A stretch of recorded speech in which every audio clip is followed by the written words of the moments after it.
सर्वशक्तिमान परमेश्वरका वचनहरूको वाचन संग्रह। विजयको कामको भित्री सत्यता 4। सिद्ध बनाइनु भनेको के हो? जितिनु भनेको के हो? मानिसहरूलाई जित्नका निम्ति कुन मापदण्डहरू पूरा हुनु पर्दछ र तिनीहरूलाई सिद्ध बनाउनका निम्ति कुन मापदण्डहरू पूरा गर्नु पर्दछ? जित्नु र सिद्ध बनाउनु दुवै नै मानिसलाई पूर्ण बनाउने उद्देश्यका निम्ति हो। यसैले कि ऊ फेरि आफ्नो सुरुको स्वरूपमा फर्कन सकोस्, उसको भ्रष्ट शैतानिक स्वभाव र शैतानको प्रभावबाट स्वतन्त्र हुन सकोस्। यो विजय मानिसको कामको प्रक्रियामा सुरुमा नै आउँछ। वास्तवमा कामको पहिलो चरण यही नै हो। सिद्ध बनाउनु दोस्रो चरण हो र यो अन्तिम कार्य हो। प्रत्येक मानिस जितिने प्रक्रियाबाट भएर जानुपर्छ, नत्र भने तिनीहरूसित परमेश्वरलाई चिन्ने कुनै उपाय हुने थिएन। न त तिनीहरूले परमेश्वर हुनुहुन्छ भनेर नै थाहा पाउने थिए। भन्नुको अर्थ तिनीहरूका निम्ति परमेश्वरलाई स्वीकार गर्न असम्भव हुने थियो। र यदि मानिसहरूले परमेश्वरलाई स्वीकार गर्दैनन् भने तिनीहरू परमेश्वरद्वारा पूर्ण बनाइनु पनि असम्भव हुन्छ, किनकि तैँले यो पूर्णताका मापदण्डहरू पूरा गरेको हुँदैनस्। यदि तैँले परमेश्वरलाई स्वीकार गर्दैनस् भने तैँले उहाँलाई कसरी चिन्न सक्छस्? त कसरी उहाँको पछि लाग्न सक्छस्? तैँले उहाँको गवाई पनि दिन सक्ने छैनस् र तँसित उहाँलाई सन्तुष्ट पार्ने विश्वास हुने कुरा त परै जाओस्। यसकारण पूर्ण हुन चाहने जो कोहीको लागि पहिलो चरण भनेको विजयको कामबाट भएर जानुपर्छ। पहिलो शर्त यही नै हो, जित्ने र सिद्ध बनाउने। दुवै मानिसहरूमा काम गर्दै तिनीहरूलाई परिवर्तन गर्नका निम्ति हो। प्रत्येक मानिसलाई प्रबन्ध गर्ने कामको हिस्सा हो। कसैलाई पूर्ण बनाउन यी दुवै चरणहरू आवश्यक हुन्छन् र ती कुनैलाई पनि व्यवस्था गर्न सकिँदैन। जितिनु भन्ने कुरा त्यति राम्रो सुनिँदैन भन्ने कुरा साँचो हो, तर वास्तवमा कसैलाई जित्ने प्रक्रिया भनेको तिनीहरूलाई परिवर्तन गर्ने प्रक्रिया नै हो। तँलाई जितिएपछि पनि तेरो भ्रष्ट स्वभाव पूर्ण रूपमा मेटिएको नहुन सक्छ, तर तैँले त्यो जानेको हुनेछस्। विजयको कामद्वारा तैँले आफ्नो तुच्छ मानवता साथै तेरा आफ्नै धेरैवटा अनाज्ञाकारिता जान्न सक्नेछस्। विजयको कार्यको छोटो अवधिमा तैँले यी कुराहरू त्याग्न वा परिवर्तन गर्न नसक्ने भए पनि तैँले ती कुराहरूलाई जान्नेछस् र त्यसले तेरो सिद्धताका लागि जग बसाल्नेछन्। त्यस्तै गरी जितिने र सिद्ध पार्ने दुवै काम मानिसलाई परिवर्तन गर्न, तिनीहरूका भ्रष्ट शैतानिक स्वभावहरूबाट छुटकारा दिनको लागि गरिन्छ। यसरी तिनीहरूले आफैलाई पूर्ण रूपमा परमेश्वरमा समर्पण गर्न सक्छन्। विजय गरिनु भनेको मानिसहरूको स्वभाव परिवर्तन गर्ने कार्यको पहिलो चरण मात्रै हो। साथै मानिसहरूले आफैलाई परमेश्वरमा पूर्ण रूपमा समर्पण गर्नुको पहिलो चरण हो, अनि यो सिद्ध हुने चरणभन्दा तलको हुन्छ। जितिएको व्यक्तिको जीवनको स्वभाव सिद्ध पारिएको व्यक्तिको भन्दा धेरै कम परिवर्तन हुन्छ। जितिनु र सिद्ध पारिनु भन्ने कुरा वैचारिक रूपमा एक अर्कोबाट फरक छन्, किनकि ती कामका विभिन्न चरणहरू हुन्, किनभने तिनले मानिसहरूलाई विभिन्न स्तरहरूमा राख्छन्। विजयले मानिसहरूलाई तल्लो स्तरमा राख्छ, सिद्धताले तिनीहरूलाई उच्च स्तरमा राख्छ। सिद्ध पारिएकाहरू धर्मी मानिसहरू हुन्, पवित्र बनाइएका मानिसहरू हुन्। तिनीहरू मानवताको व्यवस्थापन कार्यलाई स्पष्ट पार्ने कुरा वा अन्तिम उपजहरू हुन्। तिनीहरू सिद्ध मानिसहरू नभए पनि तिनीहरू अर्थपूर्ण जीवन बिताउन खोज्नेहरू हुन्। जितिएकाहरूले चाहिँ बोलीमा मात्र परमेश्वरको अस्तित्वलाई स्वीकार गर्छन्। तिनीहरू परमेश्वरले देह धारण गर्नुभएको, वचन देहमा प्रकट हुनुभएको र परमेश्वर पृथ्वीमा न्याय र सजायको काम गर्न आउनुभएको कुरालाई स्वीकार गर्छन्। तिनीहरूले परमेश्वरको न्याय र सजाय र उहाँको ताडना र शुद्धिकरण सबै मानिसका लागि लाभदायक हुन्छन् भन्ने पनि स्वीकार गर्छन्। तिनीहरूले भर्खरै केही हदसम्म मानिसको स्वरूप प्राप्त गर्न थालेका हुन्छन्। तिनीहरूसित जीवनको बारेमा केही अन्तर्दृष्टि हुन्छ, तर यो अझै अस्पष्ट नै हुन्छ। अर्को शब्दमा, तिनीहरूले भर्खरै मानवता प्राप्त गर्न थालेका हुन्छन्।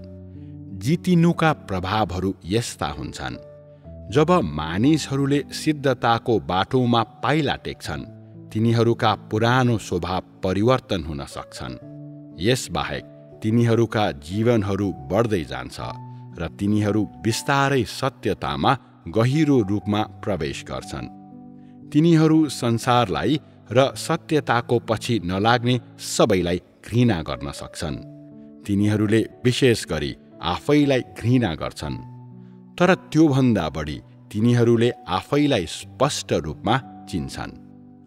तिनीहरू सत्यमा जिउन इच्छुक बन्छन् र सत्यताको खोजी गर्ने कार्यलाई आफ्नो लक्ष्य बनाउँछन्। तिनीहरू आफ्नै दिमागले उब्जाएका विचारहरू भित्र बस्न अनिच्छुक हुन्छन् र तिनीहरूले मानिसको सो धार्मिकता, हठीपन र आत्मसन्तुष्टिप्रति घृणा महसुस गर्दछन्।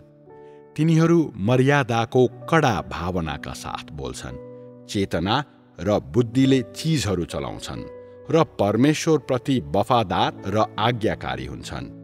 यदि तिनीहरूले सजाय र न्यायको अनुभव गरे भने तिनीहरू केवल निष्क्रिय वा कमजोर हुँदैनन्, तर तिनीहरूले परमेश्वरबाट पाएको त्यस सजाय र न्यायका लागि कृतज्ञ बन्छन्। तिनीहरू परमेश्वरको सजाय र न्याय बिना रहन सक्दैनन् र त्यसले तिनीहरूको सुरक्षा गर्दछ भनी विश्वास गर्छन्। तिनीहरू शान्ति र आनन्द खोज्ने विश्वासको र भोक मेटाउन रोटीको पछि लाग्दैनन्, न त तिनीहरू क्षणिक शारीरिक सुखविलासको पछि लाग्दछन्। सिद्ध पारिएकाहरूमा यही हुन्छ। मानिसहरू जितिएपछि तिनीहरूले परमेश्वर हुनुहुन्छ भनेर स्वीकार गर्छन्, तर त्यो स्वीकार तिनीहरूमा सीमित तरिकाहरूमा प्रकटीकरण हुन्छन्। वचन शरीरमा प्रकट हुनुको वास्तविक अर्थ के हो? देह धारणको अर्थ के हो? देहधारी परमेश्वरले के गर्नुभएको छ? उहाँको कामको लक्ष्य र महत्त्व के हो? उहाँको धेरै काम अनुभव गरेपछि, देहमा उहाँका कामहरू अनुभव गरेपछि तैँले के प्राप्त गरेको छस्? यी सबै कुराहरू बुझेपछि मात्र त जितिने व्यक्ति बन्नेछस्। यदि तैँले परमेश्वर हुनुहुन्छ भनेर मात्रै स्वीकार गर्छस्, तर तैँले त्याग्नुपर्ने कुरा त्याग्दैनस्, तैँले त्याग्नुपर्ने शारीरिक सुखविलास मनोरञ्जन त्याग्न सक्दैनस्, तर त्यसको साटो तैँले सधैँ गर्दै आएझैँ शारीरिक सुविधाहरूको लालसा गरि नै रहन्छस्। र यदि त दाजुभाइ र दिदी बहिनीहरूको विरुद्ध कुनै पूर्वाग्रह हटाउन सक्दैनस् र धेरैवटा साधारण अभ्यासहरू व्यवहारमा ल्याउन कुनै मूल्य चुकाउँदैनस् भने त्यसले तँलाई विजय गरिनु अझै बाँकी नै छ भन्ने प्रमाणित गर्दछ।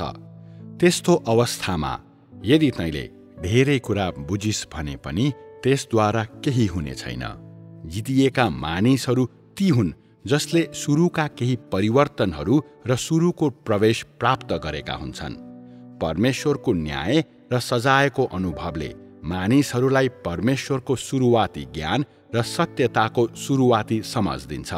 त गहिरो, अझ विस्तृत सत्यताहरूको गहिराईमा पस्न असक्षम छस् होला, तर तेरो वास्तविक जीवनमा त धेरैवटा प्राथमिक सत्यताहरू व्यवहारमा अपनाउन सक्षम छस्, जस्तै तेरो शारीरिक आनन्द लिने वा तेरो व्यक्तिगत दर्जाका कुराहरू। यी सबै जितिने प्रक्रियाको अवधिमा मानिसहरूमा प्राप्त हुनेको प्रभाव हुन्। जितिएका मानिसहरूमा स्वभावमा परिवर्तनहरू आएको पनि देख्न सकिन्छ। उदाहरणको निम्ति तिनीहरू लवाई खवाई र आफैलाई प्रस्तुत गर्ने तरिका र तिनीहरू जिउने तरिका ती सबै परिवर्तन हुन सक्छन्। परमेश्वर माथिको तिनीहरूको विश्वास सम्बन्धी दृष्टिकोण परिवर्तन हुन्छ। तिनीहरू आफ्ना लक्ष्यहरूको बारेमा स्पष्ट हुन्छन् र तिनीहरूका आकांक्षाहरू उच्च हुन्छन्। विजयको कामको अवधिमा तिनीहरूका जीवनको स्वभावमा पनि त्यस्तै परिवर्तनहरू हुन्छन्।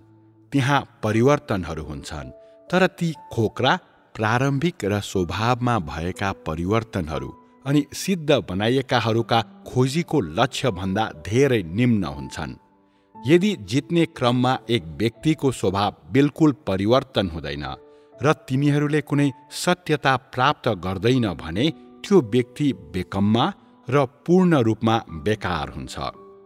जुन मानिसहरू जितिएका हुँदैनन् तिनीहरूलाई सिद्ध बनाइन सकिँदैन। यदि एक व्यक्तिले जितिन मात्र चाहन्छ भने तिनीहरूलाई जितिएको समयमा तिनीहरूका स्वभावमा अरू केही निश्चित परिवर्तनहरू भए पनि तिनीहरूलाई सम्पूर्ण रूपमा पूर्ण बनाइन सकिँदैन। तिनीहरूले प्राप्त गरेका प्रारम्भिक सत्यताहरू पनि गुमाउनेछन्। जितिएकाहरू र सिद्ध पारिएकाहरूको स्वभावका आएका परिवर्तनहरूमा ठूलो भिन्नता हुन्छ। तर जितिनु नै परिवर्तनको पहिलो चरण हो। जग यही नै हो। यस प्रारम्भिक परिवर्तनको अभाव हुनु भनेको एक व्यक्तिले वास्तवमा परमेश्वरलाई चिन्दैन भन्ने कुराको प्रमाण हो, किनकि यो ज्ञान न्यायबाट आउँछ र त्यस्तो न्याय विजयको कामको एक प्रमुख हिस्सा हो। त्यसरी नै सिद्ध बनाइएकाहरू सबैलाई पनि पहिले जितिनुपर्छ, नत्र भने तिनीहरूका निम्ति सिद्ध बनिने कुनै उपाय हुँदैन। त देहधारी परमेश्वरलाई स्वीकार गर्छु भनी भन्छस् र त वचन देहमा प्रकट हुनुभएको कुरा पनि स्वीकार गर्छस्, तापनि त उहाँको पिठ्यौँ पछाडि केही कुराहरू गर्छस् जुन कुराहरू उहाँले माग गर्नुभएका कुराहरूको विपरीत हुन्छ र तेरो हृदयमा त उहाँको भए मान्दैनस्। के परमेश्वरलाई स्वीकार गर्नु भनेको यही हो र? उहाँले जे भन्नुहुन्छ त्यो त स्वीकार गर्छस्, तर त जे अभ्यास गर्न सक्छस् त्यो गर्दैनस्, न त उहाँको मार्गमा नै हिँड्छस्। के परमेश्वरलाई स्वीकार गर्नु भनेको यही हो? र तैँले उहाँलाई स्वीकार गरे पनि तेरो मानसिकता सधैँ उहाँप्रति सचेत रहने मात्र हुन्छ, उहाँप्रति श्रद्धा देखाउने कहिल्यै पनि हुँदैन।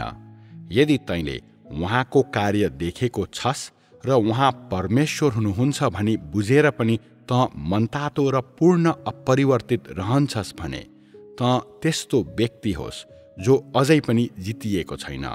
जो जितिएका छन् तिनीहरूले आफूले सक्दो सबै कुरा गर्नुपर्छ र तिनीहरू अझ उच्च सत्यतामा प्रवेश गर्न नसके पनि र यी सत्यताहरू तिनीहरूभन्दा माथि भए पनि त्यस्ता मानिसहरू आफ्नो हृदयमा यो प्राप्त गर्न इच्छुक हुन्छन्। तिनीहरूले जे स्वीकार गर्छन् त्यसको एउटा सीमा भएकोले तिनीहरूले जे अभ्यास गर्न सक्छन् त्यसको पनि हद र सीमाहरू हुन्छन्। तापनि कम्तीमा तिनीहरूले सक्ने सबै कुरा तिनीहरूले गर्नुपर्छ र यदि तैँले त्यो प्राप्त गर्न सकिस् भने विजयको कामद्वारा हासिल गरिएको प्रभाव त्यही नै हो। मानिलियौँ त भन्छस् मानिसले भन्न नसक्ने यति धेरै वचनहरू उहाँले भन्न सक्नुहुन्छ भने यदि उहाँ परमेश्वर हुनुहुन्न भने को हुनुहुन्छ त? यस्तो विचार गर्नुको अर्थ त परमेश्वरलाई स्वीकार गर्छस् भन्ने हुँदैन। यदि त परमेश्वरलाई स्वीकार गर्छस् भने तैँले आफ्ना वास्तविक कार्यहरूद्वारा यसलाई प्रकट गर्नुपर्छ। यदि त मण्डलीको अगुवाई गर्छस् तापनि धार्मिकताको अभ्यास गर्दैनस् भने, यदि त पैसा र धनको चाहना गर्छस् र चर्चको कोष जहिल्यै पनि आफ्नै लागि खर्च गर्छस् भने, के त्यसो गर्नु परमेश्वर हुनुहुन्छ भनी स्वीकार गर्नु हो? परमेश्वर सर्वशक्तिमान हुनुहुन्छ र उहाँ आदरको योग्य हुनुहुन्छ। यदि त परमेश्वर हुनुहुन्छ भनी साँच्चै स्वीकार गर्छस् त डर नमानी कसरी रहन सक्छस्? यदि त त्यस्ता घृणित कार्यहरू गर्न सक्छस् भने के त उहाँलाई साँच्चै स्वीकार गर्छस्? तैँले विश्वास गरेको परमेश्वरमा नै हो त? तैँले जसमा विश्वास गर्छस् ऊ एक अस्पष्ट परमेश्वर हो, त्यसै कारण त डराउँदैनस्। परमेश्वरलाई साँच्चै स्वीकार गर्ने र चिन्नेहरूले सबै उहाँको भय मान्छन् र उहाँको विरुद्ध वा तिनीहरूका विवेकलाई उल्लङ्घन गर्ने कुनै पनि कुरा गर्न डराउँछन्।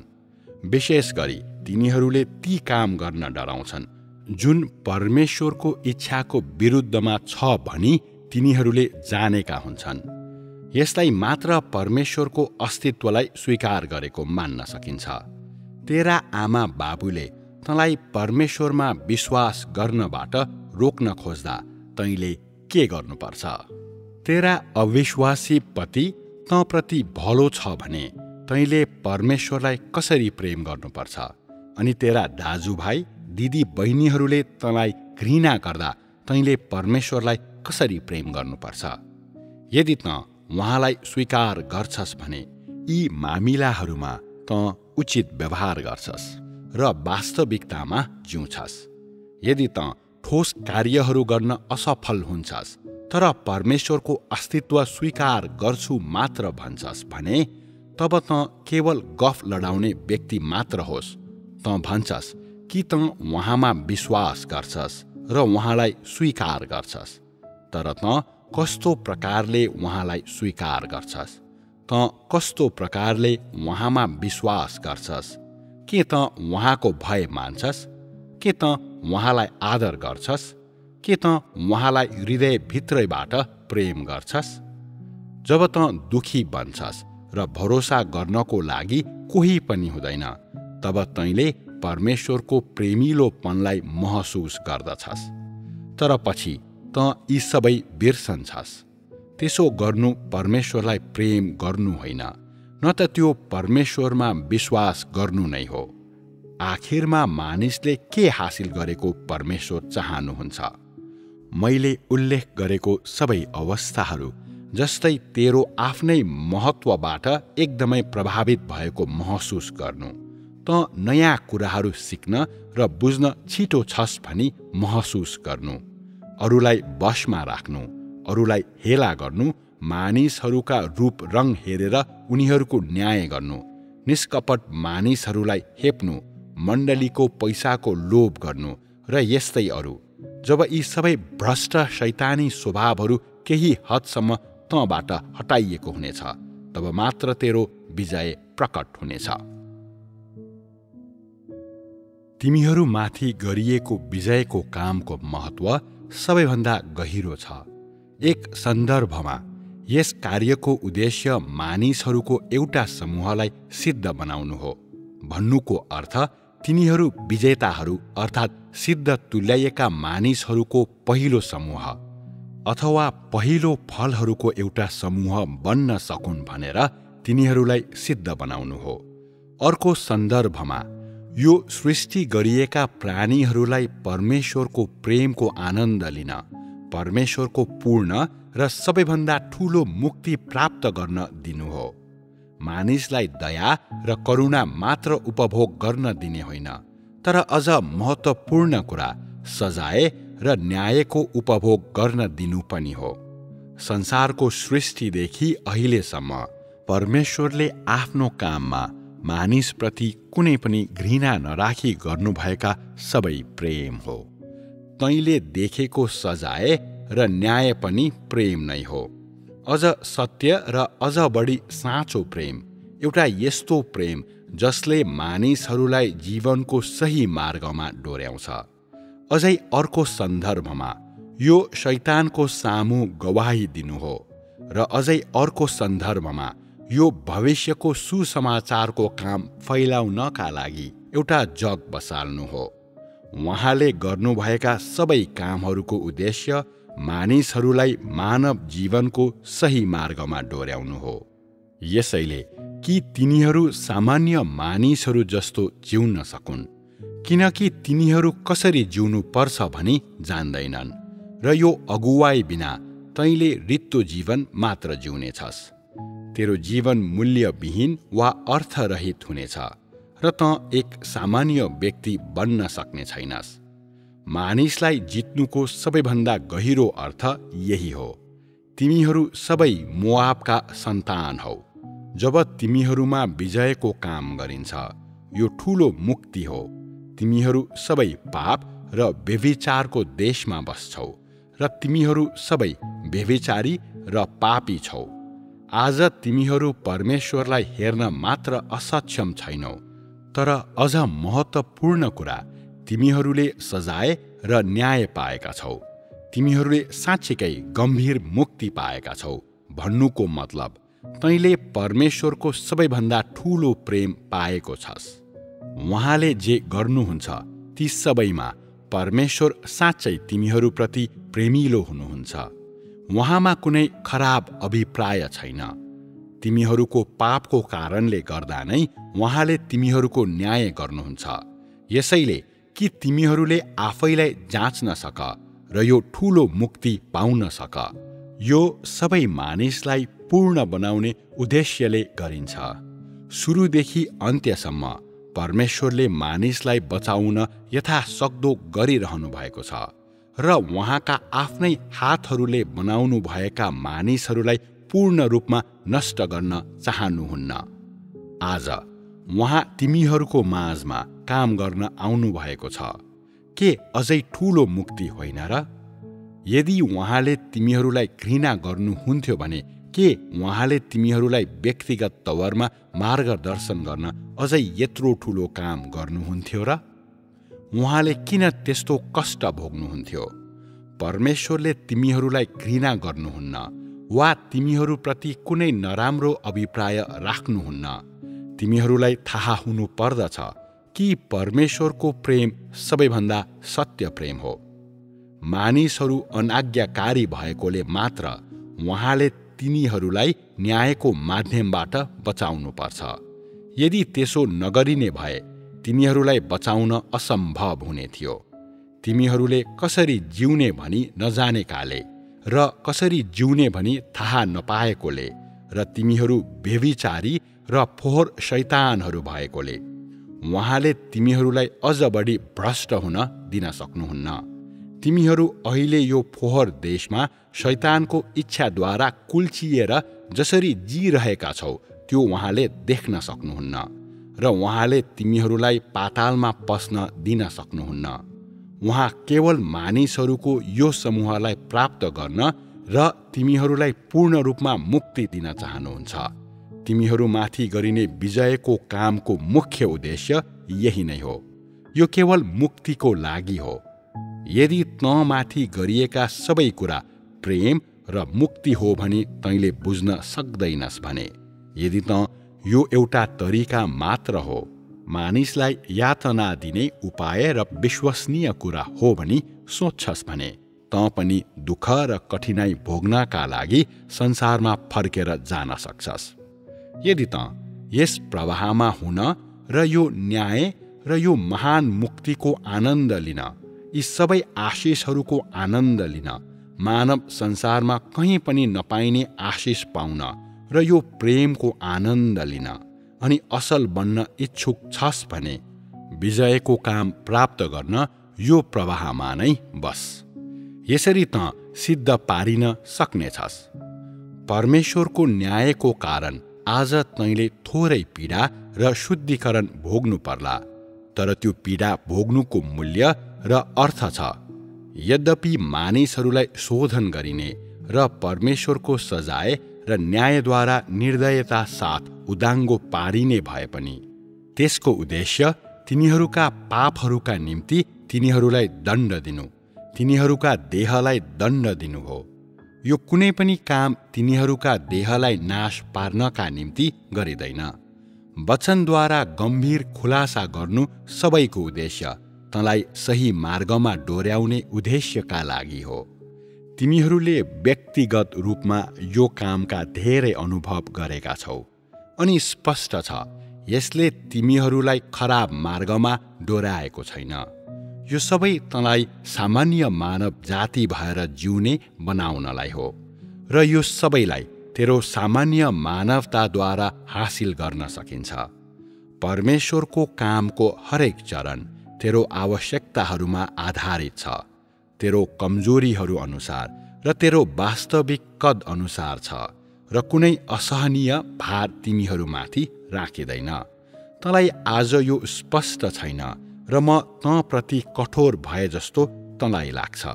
त्यसै कारणले मैले तँलाई घृणा गर्ने हुनाले प्रत्येक दिन म तँलाई दण्ड दिन्छु, न्याय गर्छु र तेरो निन्दा गर्छु भन्ने तँलाई लाग्छ। तर तैँले दण्ड र न्याय भोग्नु परे पनि यो वास्तवमा तँप्रतिको प्रेम हो र सबैभन्दा ठूलो सुरक्षा हो। यदि तैँले यो कामको गहिरो अर्थ बुझ्न सकिनस् भने त्यसलाई अनुभव गरिरहन तेरो निम्ति असम्भव हुन्छ। यो उद्धारले तँमा सान्त्वना ल्याउनुपर्छ। होसमा आउन अस्वीकार नगर। यहाँसम्म आइपुगेपछि विजयको कामको महत्त्व तँलाई स्पष्ट भएको हुनुपर्छ र तँमा यस बारेमा कुनै पनि प्रकारका विचारहरू हुनु हुँदैन।